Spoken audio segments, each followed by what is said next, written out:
Pues nada, vamos a dar lugar a la última mesa, coloquio, y luego ya tendremos un turno de preguntas y el cierre del consejero delegado de COFACE España. Entonces, bueno, pues un placer teneros, vosotros conocéis, ¿no? Algo. Hemos coincidido alguna vez, sí. Perfecto. Pues un placer tener a estos dos ponentes aquí. Nosotros tenemos una mesa sobre España y lo que son, qué podemos contar a nivel de recuperación. Ha habido alguien que me ha dicho en el descanso que la verdad que estas ponencias a veces dan miedo, porque lo único que estamos contando es que todo está muy negro, todo está muy negro. Vamos a contar lo que hay, pero estoy seguro... depende de quién hagan caso. Sí. Si hacen caso a Juan Ramón, verán solo un color. Si hacen caso a mí, verán el arco iris. Pues... O sea, una pluralidad de posiciones. De todas formas, sería interesante una cuestión que se debate mucho en España, ya que esta mesa está focalizada en España, pero hablamos de lo que queráis, es si antes, precisamente la invasión, en febrero, España iba sobre ruedas. Hemos visto a nivel del ponente COFAS, de nuestro economista, pues que precisamente España era de los principales países europeos el último trimestre del 2021 el que menos crecía. ¿Esto ha sido algo que le ha cogido a España ya con las defensas bajas, digo la invasión de Ucrania, o es que realmente se han magnificado los efectos de la invasión de Ucrania en la economía española? ¿Qué te parece, Juan Ramón, si quieres? Bueno, es evidente que la invasión de Ucrania ha supuesto un shock muy duro para la economía española en la medida en que ha afectado a los precios de la energía y, en el caso concreto de España, sobre todo de la electricidad. Sin embargo, uno se tiene que plantear el contexto en el que estábamos y en el que nos encontrábamos creciendo, como dices, a un ritmo que como mínimo era decepcionante, porque no habíamos recuperado ni había perspectivas de recuperar inminentemente, sino a finales de 2022, el nivel de PIB prepandemia, y esas condiciones eran unas condiciones que ahora estamos viendo, al margen de la guerra en Ucrania, no eran condiciones sostenibles en el tiempo. Un clima de laxitud fiscal y de laxitud monetaria muy acusado, que potencian obviamente el crecimiento, pero lo pueden potenciar de manera insostenible. Entonces, si con ese contexto tan favorable para impulsar el rebote, España no estaba rebotando especialmente, claro, cuando ese contexto cambia, porque tiene que cambiar, pues las deficiencias estructurales todavía se van a ver más a las claras. ¿Qué te iba a decir, Gonzalo? ¿Estábamos ya mal preparados de finales del 2021 o ha tenido este mayor efecto la guerra en España a lo previsto? Pero es que yo no estoy de acuerdo, Miquel. Me parece que en el último trimestre del 2021 crecimos al 2%. Fuimos uno de los países que más creció y, por ejemplo, Alemania decreció el 0,3%. Aquí hay la cantinela, que es una cantinela derivada de la baja autoestima del país, que cuando llega una crisis nosotros nos hundimos, es un desastre, nunca saldremos. Vamos a hacer un análisis de por qué en el 2020 bajamos el PIB el 10,8%, fuimos el país de la OCDE que más lo bajó y, en consecuencia, a partir de ahí nos sale un auténtico efecto desastre. Es muy sencillo. Si yo cojo, me voy al sector turístico, veo que es responsable de algo más del 70% de la caída del PIB. Y esto se deriva en que el sector turístico en España, es indignante que algunos políticos lo desconozcan, representa en un año como el 2019 el 12,13% del PIB, el 12,6% del empleo, y en el 2021, por ejemplo, no lo recuperamos por completo. Pero luego lo que tenemos es que en 2020 además tuvimos una de las paradas económicas más importantes. Tuvimos el confinamiento, que duró prácticamente mes y medio, pero se alargó prácticamente la parada económica hasta el mes de mayo. Claro, esto repercute mucho sobre el PIB. Cuando estamos en el 2021 y nos vamos al último trimestre, dice, ¿cómo es que nosotros crecemos al 2 y Alemania decrece al 0,3? Porque Alemania tenía bastante coronavirus y nosotros, aún en diciembre, relativamente poco. Entonces, derivado de esto, hay que ver que aquí está todo muy delimitado por la enfermedad. Y yo solo recuerdo que estamos en 2022, estamos en un escenario que, según el FMI, nos da un crecimiento del 4,8%, que por encima nuestro en Europa está Irlanda, pero no hay que hacer caso, porque de lo que declara a lo que realmente hace en el país hay una gran diferencia por ser un pseudo paraíso fiscal, y que ese crecimiento del 4,8% tiene un principal impulsor, y ese principal impulsor es el turismo otra vez. Entonces, si miramos todos los países que tienen perspectivas de poder caer en recesión, las tiene Austria, las tiene Alemania, que está cogido con pinzas, las tiene Finlandia, pero nosotros no. Y sobre todo, lo que sí tenemos son dos cosas. Primero, un gobierno que comunica horrorosamente, fatal, peor es imposible. Tenemos a Escrivá, que lo complica todo, incluso 2 más 2 te pediría hacer una ecuación. Tenemos, por otro lado, a Calviño, que no se moja ni a 30 metros por debajo del agua. Y tenemos a la ministra Montero, que sin despreciar nada, es médico y da para lo que da. Porque, segundo problema, el principal oposición al gobierno es el Instituto Nacional de Estadística. Es indigno. ¿Alguno de ustedes se cree que los empresarios primero contratan y luego piensan si tienen más o menos demanda? Esto es lo que nos dice el INE.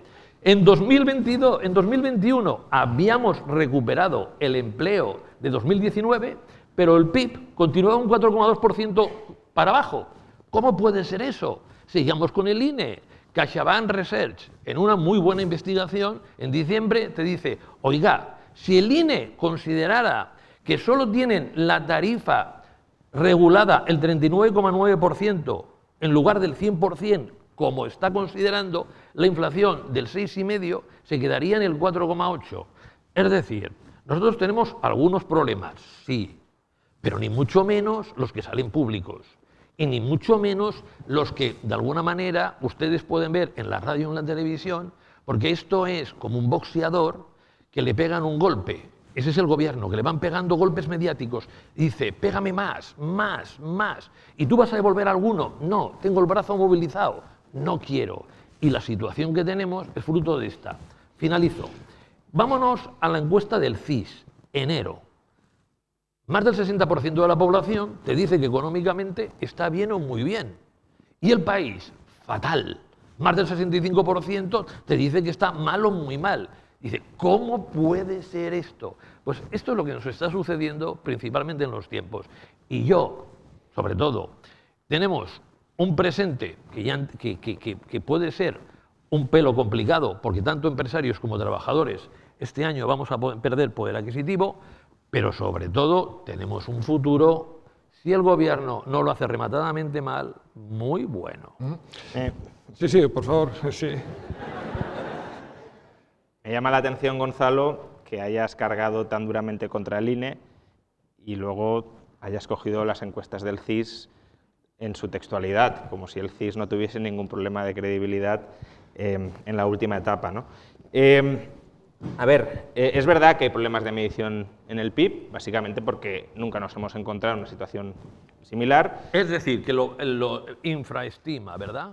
Bueno, ya lo ha revisado al alza. Es decir, tú sigues apostando porque lo sigues Deja, Gonzalo, perdona. Pero no, solo una cosa, ya está, ¿eh? El tema es así de siguiente.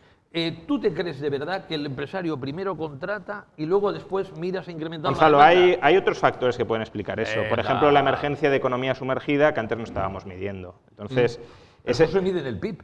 Antes no, o sea, se estima, pero no se mide plenamente. Entonces, entonces la estimación es mala.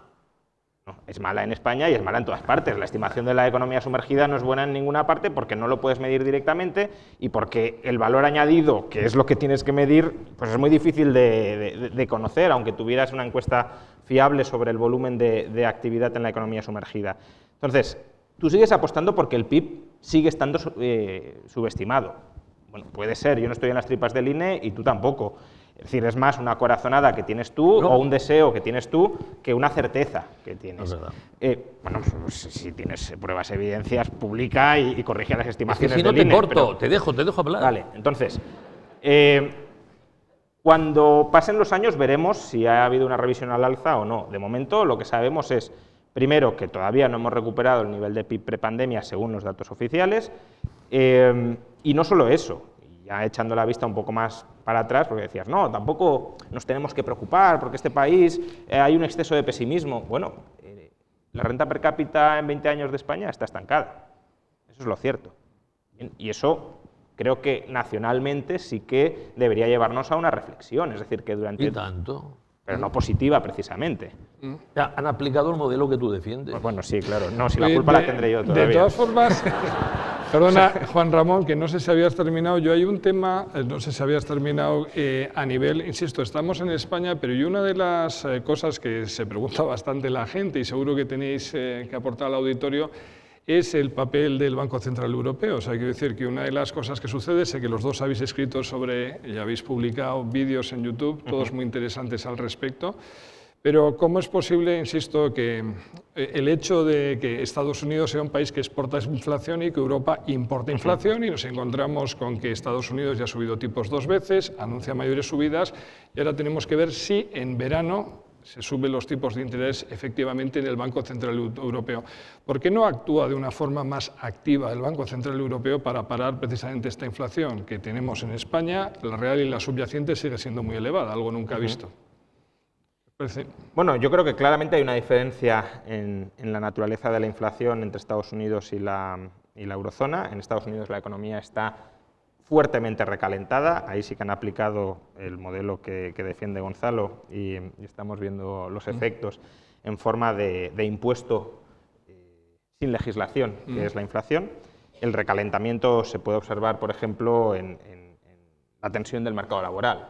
Es decir, las vacantes no cubiertas en el mercado laboral estadounidense superan en casi 6 millones el número de parados. Es decir, que aún si todas las personas que buscan activamente empleo en Estados Unidos lo encontraran, habría 6 millones de puestos de trabajo sin cubrir.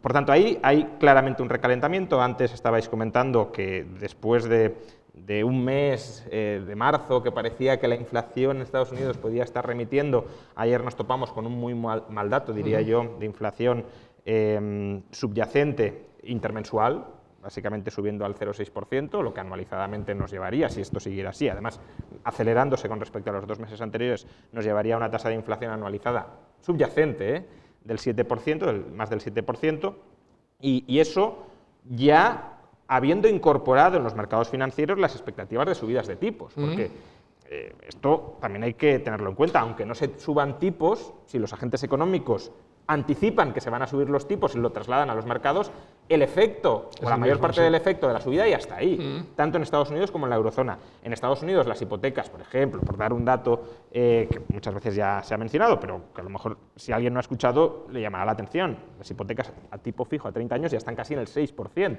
Por tanto, eso es un factor de enfriamiento de la economía muy potente y aún así estamos con esos datos de inflación que estamos comentando. Entonces, la naturaleza de la inflación es distinta, es cierto, en Estados Unidos y en la eurozona. Es mucho más llamativo el componente de inflación de demanda en Estados Unidos que en la eurozona, pero aún así yo diría que el Banco Central Europeo no se puede despistar, no se puede dormir en los laureles. ¿Por qué?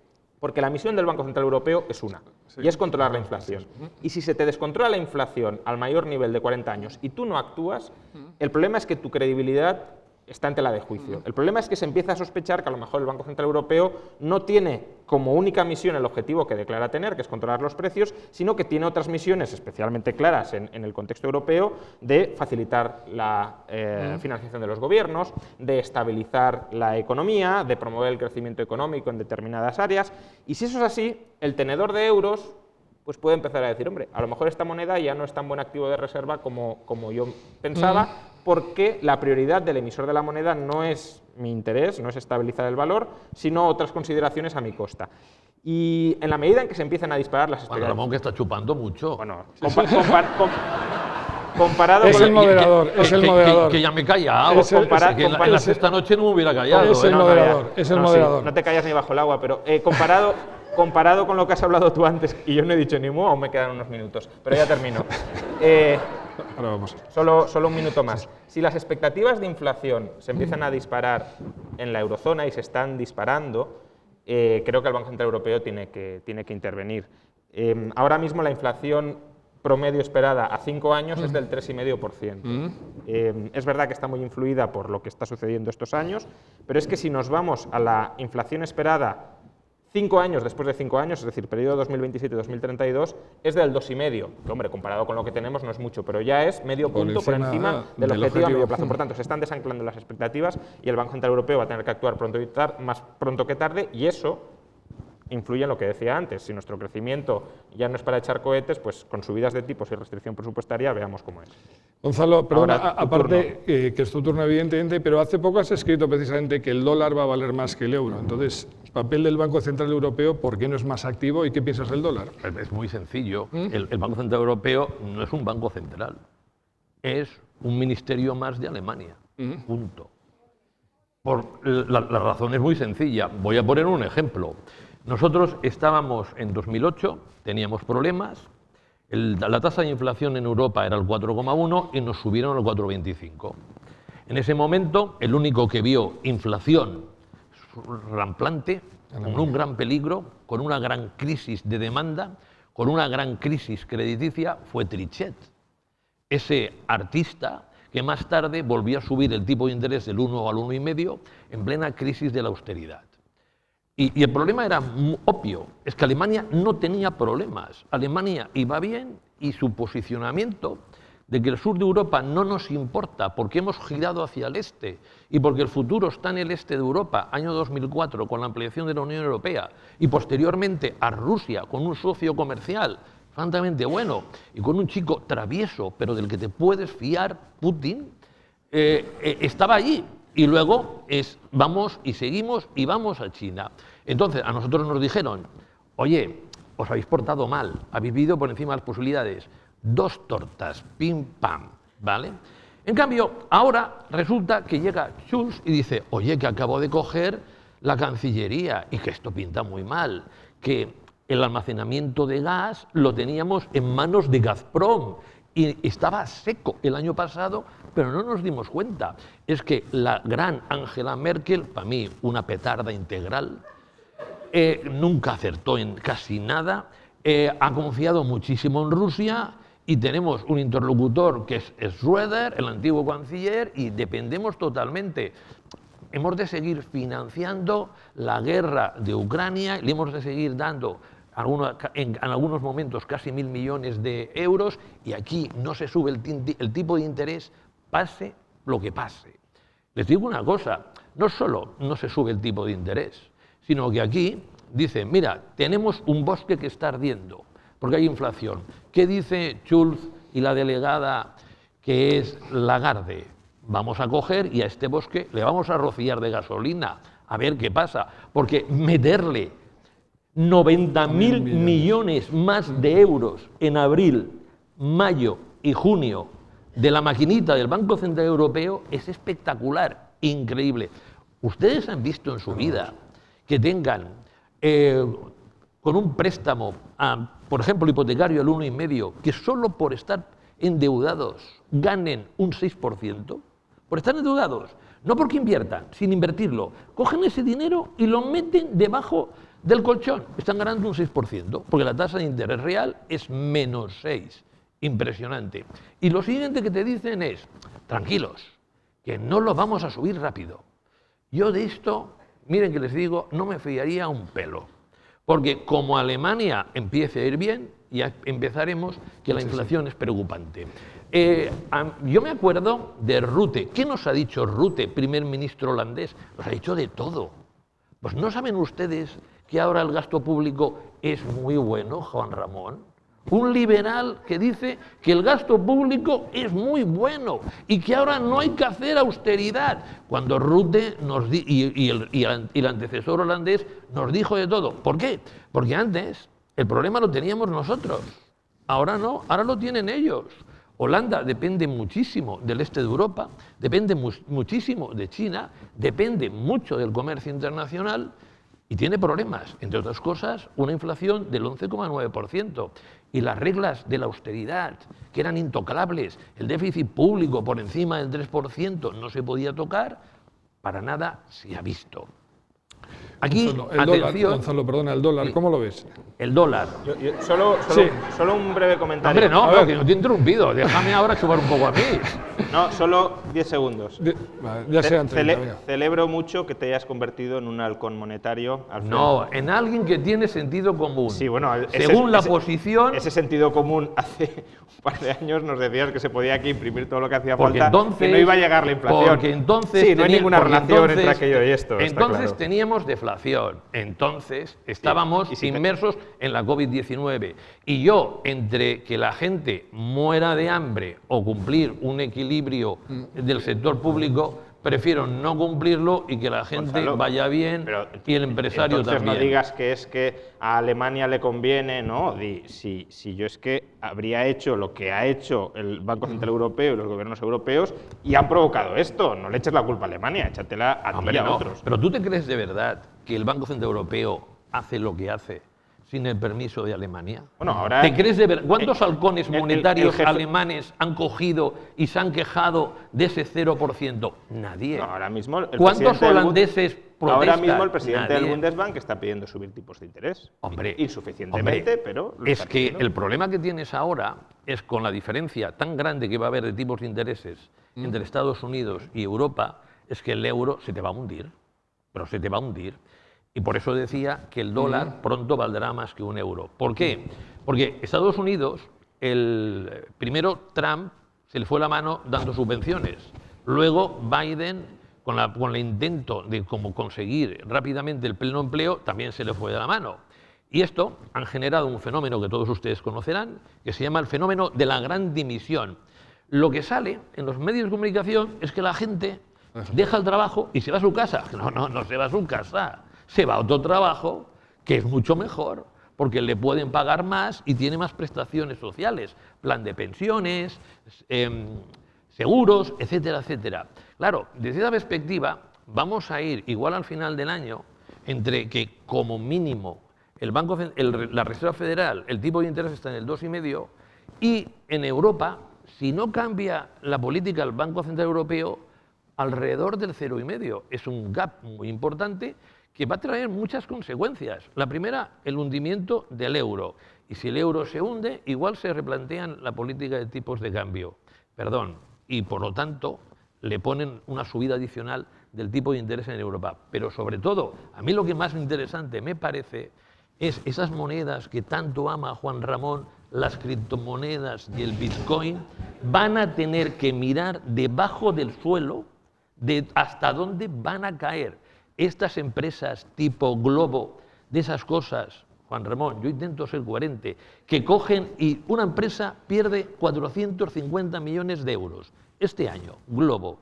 No va a ganar dinero nunca, porque si sube un poco el precio del transporte, la demanda le cae. Le han entrado gente que va a competir con sus mismas armas, es decir, con muchos recursos financieros y que invierten a medio plazo. Entonces, que esa empresa valga 2.000 millones de dólares, a mí me parece una broma.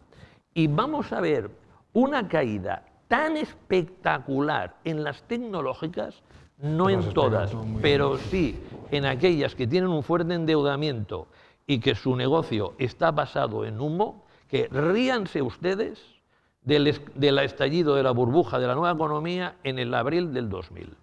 Una cosa que... Cierto, yo que tengo que ver con Globo. Nada, No,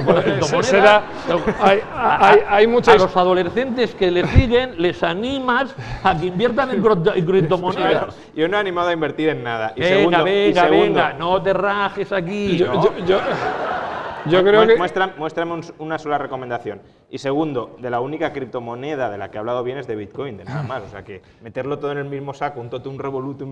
Bitcoin, más o menos, el Bitcoin desde noviembre de 2021 ha caído un 58%. Bueno, y desde 2013, ¿qué ha pasado? Bueno, oye... nada. Tú puedes coger y decir, mira, cuando la Tierra se creó, pasó... aquí es una caída del 58%, Juan Ramón, es tan bestial, pero sobre todo, lo más relevante es que aún no se ha acabado, que va a continuar. Sí. Va a continuar hasta que hasta cero.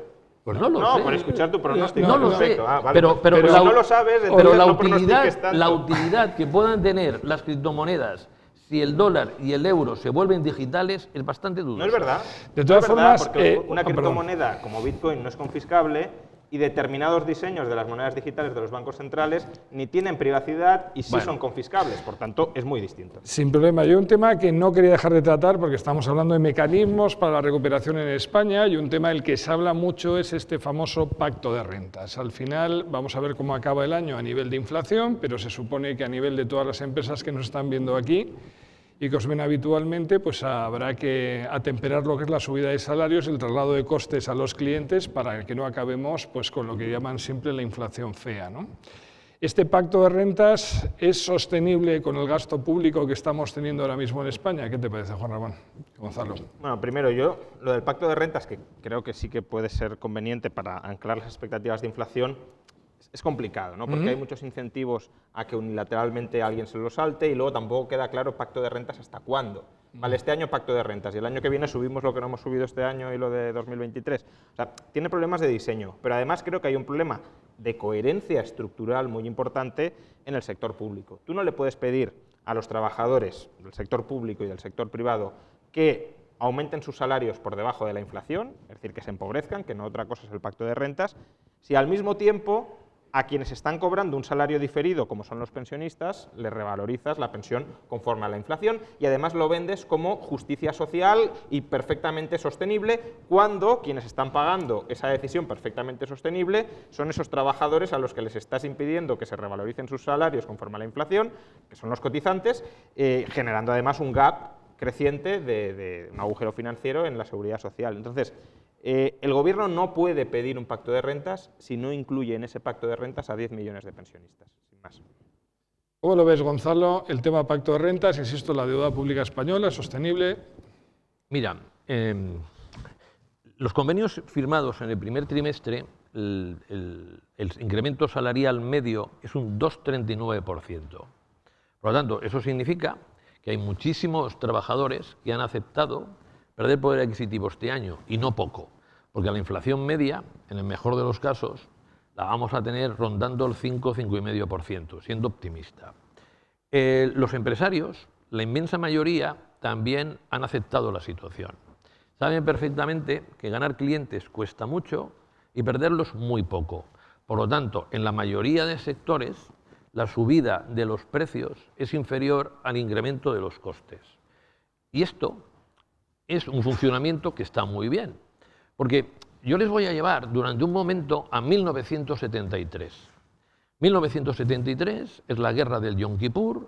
En un año, 3 de marzo del 73, 3 de marzo del 74, el precio del petróleo se multiplica por 4, pasa de 3 a 12 dólares, y las inflaciones en la mayor parte de los países desarrollados se nos llegan casi al 10%. Entonces, unos sindicatos diferentes a los actuales, de raíz marxista, dicen que esto no va con ellos, que ellos no tienen por qué perder poder adquisitivo, y lo que hacen los empresarios es sustituir trabajadores por máquinas y, sobre todo, economizar todo lo que se pueda la mano de obra. Es decir, hacen despidos.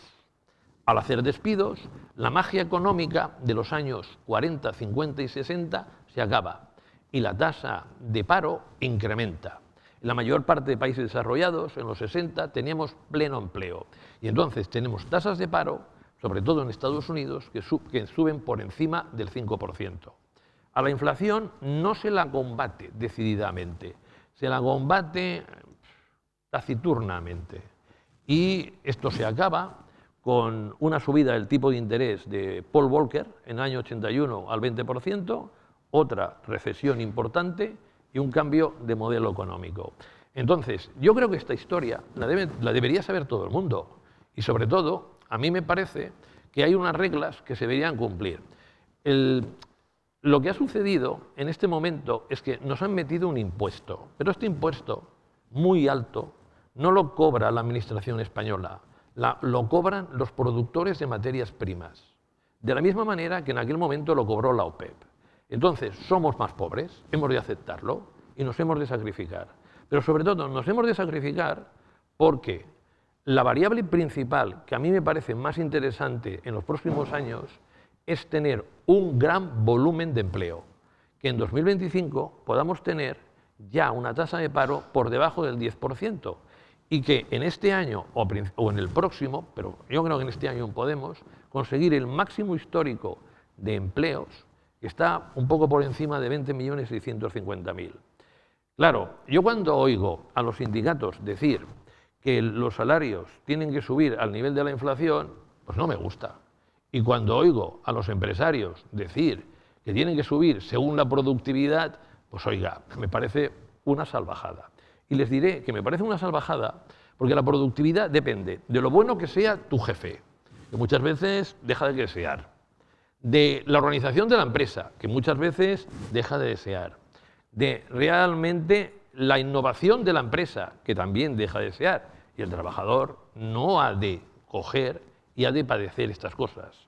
Históricamente... Gonzalo, perdona, estamos ya fuera de está. tiempo. No, concluyendo, lo que quieras. No, hombre, Concluyendo, históricamente lo que hay que hacer es coger y decir, oye, te subo el salario lo que sube la inflación, y además, si hay un incremento de productividad, lo dividimos entre el empresario, el incremento de máquinas y de inversión en la empresa y el trabajador. Y esto es lo que va a ir en los próximos tiempos, porque si aquí hay muchos empresarios, van a tener grandes dificultades en contratar gente, y sobre todo si estas personas están especializadas. Por lo tanto, yo estoy muy a favor del pacto de rentas implícito que se está haciendo en la economía española, espero que continúe en los próximos tiempos, y a mí me parece que el control de los salarios en este momento y que ningún salario suba por encima del 3% es absolutamente necesario para que la inflación no se convierta en permanente, sino que la inflación dure temporalmente, un aspecto que yo tengo serias dudas cuando la subyacente en España tenemos el 4,4%, cuando en Europa tenemos el 3,9% y cuando el Banco Central Europeo de forma increíble nos dice, si esto sube y tal y como sube, bajará por arte de magia y yo, Banco Central Europeo, no tengo que hacer nada. Realmente espectacular. Solo por favor. Un matiz muy breve. Has dicho que la inflación es un impuesto que cobran los vendedores de materias primas y no el gobierno. También el gobierno. Quiero decir, no perdamos de vista... Ya te va bien, tú tienes una obsesión con el déficit público, por tanto se ingresa bastante más y se reduce el déficit público. ¿Ahora te vas a quejar de esto? No, yo me ¿De que quejo se reduzca el déficit público? De que se reduzca subiendo impuestos siempre me he quejado, de que se reduzca bajando el gasto no me quejo, y ahora se está reduciendo subiendo impuestos, no deflactando los impuestos según la inflación. Pero bueno. Una cosilla, estaba pensando que en el momento que nos encontramos, que sería el turno de preguntas, yo la verdad, de entre todos los que estáis asistiendo aquí, igual lo hemos hecho antes, porque con el micrófono, no sé si alguien le quiere preguntar algo a estos dos señores. Insisto, si no lo hacéis os arrepentiréis en breve. ¿Alguien tiene alguna para Gonzalo? Sí, se te oye. Yo considero que las personas que han trabajado 35, 40, 45 años y que no tienen capacidad de trabajar por la edad que tienen o porque se lo merecen por el número de años de trabajados, hay que coger y respetarles el contrato que tenemos con ellas. Y el contrato implícito que tenemos con ellas es que hemos de mantener su poder adquisitivo. A mí, coger y de alguna manera a la parte más desvalida de la población, dejarla de lado, me parece francamente mal. Escrivá ya ha hecho un buen recorte de las pensiones, porque a los que cogen y están, por ejemplo, teniendo 62 años y se quieren jubilar antes y tienen un salario de 60, 70.000 euros, no te preocupes que se le quitarán todas las ganas de jubilarse. Porque los recortes no empiezan desde los 60 a 70.000 euros, empiezan desde la pensión máxima. Y de quedarles una pensión digna, les queda una pensión indigna. Y sobre todo, aquí hay una manera bastante interesante de resolverlo a medio plazo. Y de resolverlo a medio plazo es coger y que trabaje muchísima más gente. Y que además de trabajar muchísima más gente, que estas personas cobren más. Es que es esto. pero, Un país que no tiene hijos, es que va a necesitar muchísima inmigración. Nosotros nos vamos a convertir en una sociedad multicultural y vamos a tener en los próximos años una barbaridad de inmigración. Entre otras cosas, porque porque en la actualidad tenemos los fondos europeos, que es como si tuviéramos 11 años de ingresos y 10 años de gastos. Juan Ramón, por favor. Sí. Has dicho la parte más desvalida de la sociedad. Hombre, entiendo que quien cobre la pensión mínima a lo mejor se la puede considerar parte desvalida, pero quien cobre la pensión máxima y tenga 2 casas en propiedad, me parece que no está más desvalido que un joven que cobre el salario mínimo y pague 500 euros de alquiler al mes. Pero, y al joven le estás pidiendo que congele su salario y al otro no, le respetamos el poder adquisitivo. Rayo, tienes que ser coherente. Tú pides, tienes que ser coherente y te explico por qué. Coherente has dicho. No, espera, déjame que te explique. Vamos a llegar a Tú una idea. dices que las deudas se han de pagar, ¿vale? Las deudas se han de pagar. Yo, la deuda, por ejemplo, con respecto al Banco Central Europeo, que soy yo mismo, tengo mis dudas, creo que no.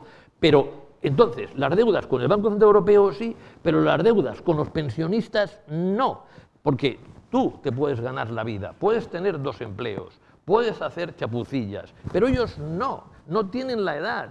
Y realmente, millonarios pensionistas hay francamente pocos. Y los que son millonarios pensionistas es porque tienen una pensión privada muy elevada que le ha metido el dinero a la empresa. El 90% de las personas de más de 65 años tienen casa en propiedad sin hipoteca y el 60% tiene segunda vivienda en propiedad.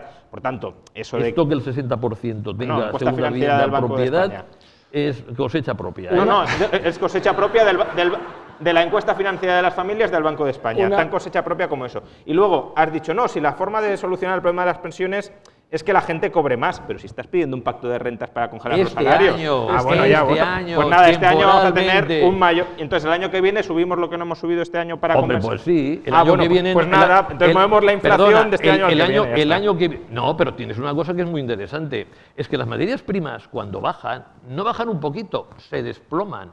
Entonces tú cuando tienes un precio muy alto, sube la oferta de materias primas. Y al subir la oferta de materias primas, las materias primas, el precio, muy probablemente, no sé si el año que viene, pero a medio plazo se desplomará. Entre otras cosas, porque China va francamente mal, y si tú miras en la gráfica la subida grande del precio de las materias primas, tiene que ver principalmente hasta en 2001, en que China incrementa muchísimo su crecimiento económico y todo el sudeste asiático se vuelve un gran demandador de materias primas. China no va a ir mal permanentemente. Una cosa, perdonar, que estas 2 sillas no es que esperemos, de hecho, nuestra mesa anterior a Enrique y José Ramón, lo que pasa es que no sé si del público aquí, para no haceros subir y estemos aquí como una foto equipo de fútbol, de cara a alguna pregunta a la mesa anterior, José Ramón, Enrique, o la actual, algo más del público. Por allí hay 2, por favor, y se pueden hacer también a Enrique y José Ramón, y si hay alguna, evidentemente os decimos, please, subir.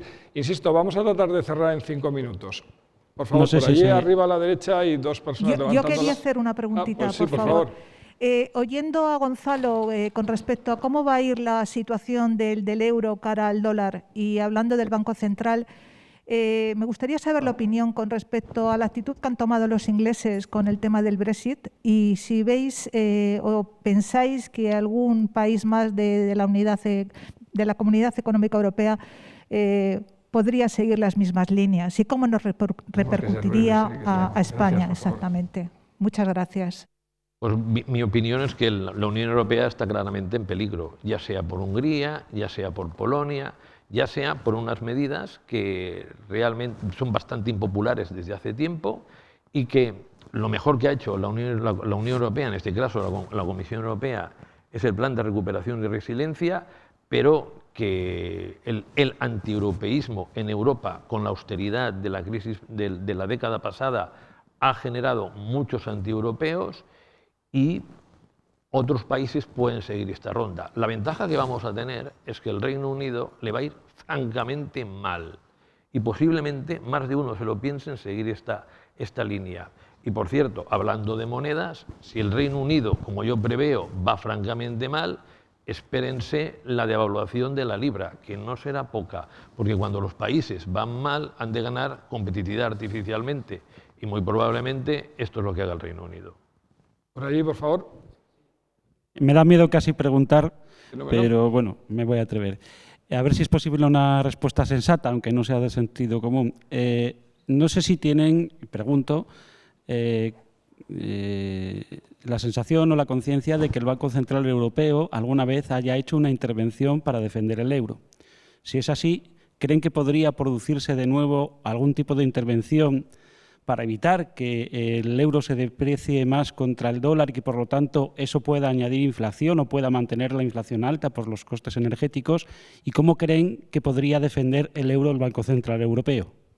Pues Juan Ramón. El euro se defiende subiendo tipos de interés, básicamente. En la medida en que suba los tipos de interés, pues está... Defensa. ¿Cómo puede ser más compra de deuda contra No, si natura? compra más deuda no lo va a defender mucho. No, en todo caso sería vender deuda que no subiría los tipos de interés directamente, no subiría sus tipos de interés de intervención de corto plazo, pero sí provocaría una subida de los tipos de interés a largo plazo porque estaría liquidando deuda. No tiene... Sí, bueno, puede enfriar el crédito, pero el instrumento básico es que suba tipos de interés. Mire, le cuento, esto lo hacía mucho Greenspan. Salía y declaraba, quiero un dólar fuerte. Entonces, solo que declares, quiero un euro fuerte, lo primero ya mejora. Lo segundo, quitas de echarle dinero a la economía a través de darle a la máquina de hacer dinero. Y tercero, cuando vea, porque lo verá, que la inflación no cae de la noche a la mañana, cambiará de criterio y te subirá los tipos de interés. Pues muchas gracias, perdonad la última, no perdona Gonzalo, ya aprenderé a ser mejor moderador. ¿Había otra pregunta por allí o no? No, pues perdona que te he cortado. Nada. Cuando veas que Alemania empieza a ir bien, prepárate, subida de tipo de interés y el euro recupera posiciones. Muy bien, pues muchas gracias. Voy a pedir un aplauso para estos dos señores.